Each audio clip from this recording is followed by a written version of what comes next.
Assalamualaikum warahmatullahi wabarakatuh. Innal hamdalillah nahmaduhu wa nasta'inuhu wa nastaghfiruh wa na'udzu billahi min syururi anfusina wa min sayyiati a'malina. May yahdihillahu fala mudhillalah wa may yudlilhu fala hadiyalah. Asyhadu an la ilaha illallah wa asyhadu anna Muhammadan abduhu wa rasuluh. Amma ba'du. Yang terhormat Bapak Dr. Haji Narsudalhar M.Kep selaku dosen mata kuliah perilaku organisasi semester 1 S1 Administrasi Rumah Sakit, serta teman-temanku yang berbahagia. Puji syukur kehadirat Allah Subhanahu wa Ta'ala yang telah memberikan kita rahmat, taufik serta hidayahnya kepada kita semua, sehingga kita masih diberi kesempatan untuk hidup sampai dengan detik ini. Sholawat serta salam semoga tetap Allah limpahkan kepada junjungan kita, Nabi besar, Nabi agung, Nabi Muhammad SAW, yang telah membimbing kita dari zaman jahiliyah menuju zaman Islamiyah. Kesempatan kali ini izinkanlah saya untuk memberikan atau mempresentasikan materi tentang persepsi. Persepsi berasal dari bahasa Latin, yaitu perceptio atau percipio. Adalah suatu tindakan yang menyusun, mengenali, dan menafsirkan informasi sensoris guna memberikan gambaran dan pemahaman tentang lingkungan. Persepsi meliputi semua sinyal dalam sistem saraf yang merupakan hasil dari stimulasi fisik atau kimia dari organ penginderaan, seperti misalnya penglihatan yang merupakan cahaya yang mengenai retina pada mata, penciuman yang memakai media molekul bau atau aroma, dan pendengaran yang melibatkan gelombang suara. Persepsi bukanlah penerimaan isyarat secara pasif, tetapi dibentuk oleh pembelajaran, ingatan, harapan, dan perhatian. Perbedaan persepsi dan sensasi. Istilah persepsi sering dikacaukan dengan istilah sensasi. Sensasi hanya berupa kesan sesaat dan belum diorganisasikan dengan stimulus lainnya dan ingatan-ingatan yang berhubungan dengan stimulus tersebut. Misalnya, meja yang terasa kasar, yang berarti sebuah sensasi dari rabaan terhadap meja. Sebaliknya, persepsi memiliki contoh, yaitu meja yang tidak enak dipakai menulis. Saat otak mendapat stimulus rabaan meja yang kasar, penglihatan atas meja yang banyak coretan, dan kenangan pada masa lalu saat memakai meja yang mirip lalu tulisan menjadi jelek. Jadi kita teringat dulu kita pernah memakai meja yang kurang enak atau kurang nyaman.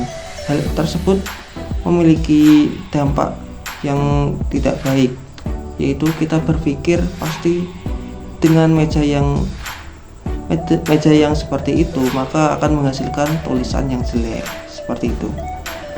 Jenis persepsi. Terdapat beberapa jenis persepsi, yaitu diantaranya yang pertama adalah persepsi visual, berdasarkan sesuatu yang kita lihat atau berdasarkan yang kita lihat. Yang kedua adalah persepsi auditori, berdasarkan yang kita dengar. Yang ketiga adalah persepsi perabaan, berdasarkan yang kita raba.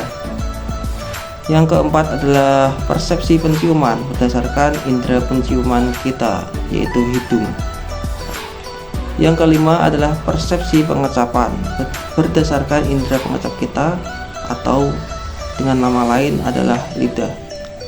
Yang keenam adalah persepsi selektif, persepsi yang didasarkan oleh seleksi sesuai dengan keinginan kita.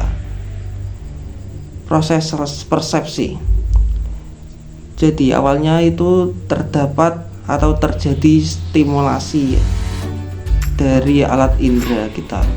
Lalu setelah itu akan ada stimulus alat indera yang diatur sedemikian rupa dan menghasilkan stimulus alat indera dievaluasi dan juga ditafsirkan. Persepsi manusia. Terdapat dua persepsi, dari manusia, yaitu yang pertama persepsi terhadap objek atau lingkungan fisik.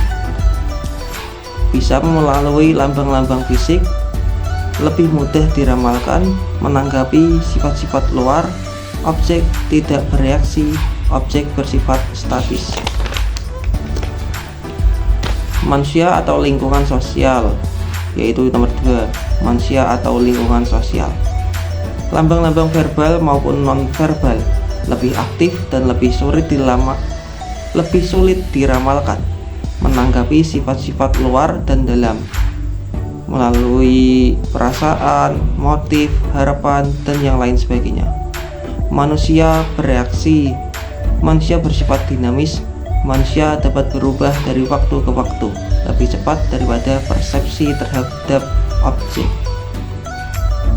Komponen dalam persepsi. Seleksi. Seleksi adalah proses penyaringan oleh indera terhadap rangsangan dari luar. Intensitas dan jenisnya dapat banyak maupun sedikit. Interpretasi, yaitu proses mengorganisasikan informasi sehingga mempunyai arti bagi seseorang. Interpretasi dan persepsi kemudian diterjemahkan dalam bentuk tingkah laku sebagai reaksi. Faktor-faktor yang mempengaruhi persepsi, yaitu yang pertama faktor internal atau faktor dari dalam, yaitu fisiologis, perhatian, minat, faktor kebutuhan yang searah, faktor pengalaman dan ingatan, dan faktor suasana hati. Yang kedua adalah faktor eksternal atau faktor yang terjadi dari akibat dari faktor luar.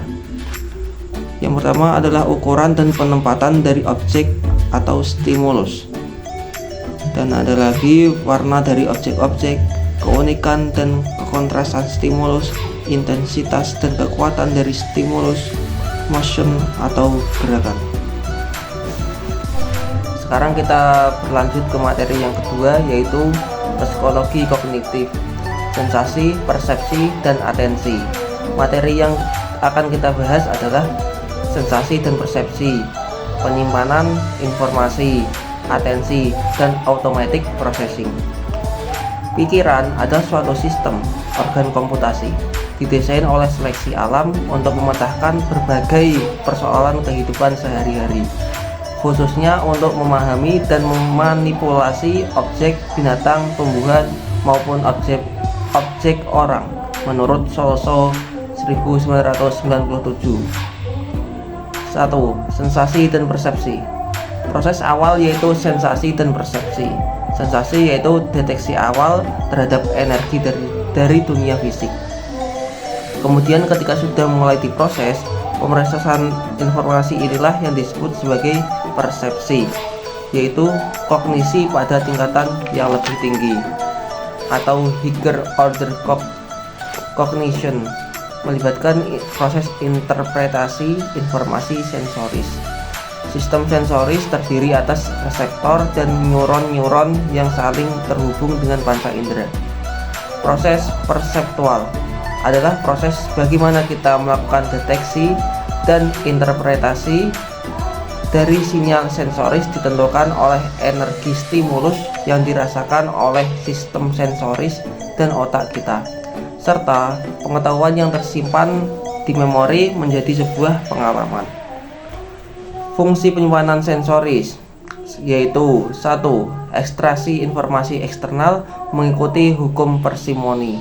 Jumlah informasi sensoris yang tak terbatas melawan kemampuan kognitif tingkat tinggi yang terbatas dalam memproses informasi akan menghasilkan hanya penggalan-penggalan kecil petunjuk sensoris yang terdeteksi dan diproses lebih lanjut.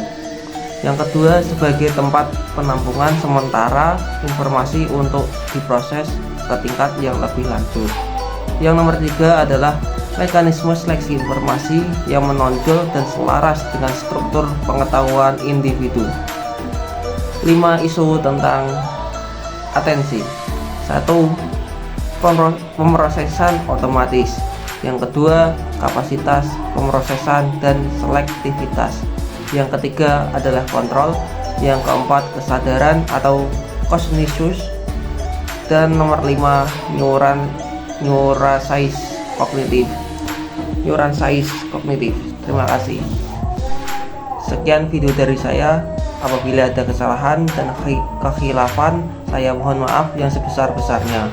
Wabillahi taufiq wal hidayah. Assalamualaikum warahmatullahi wabarakatuh.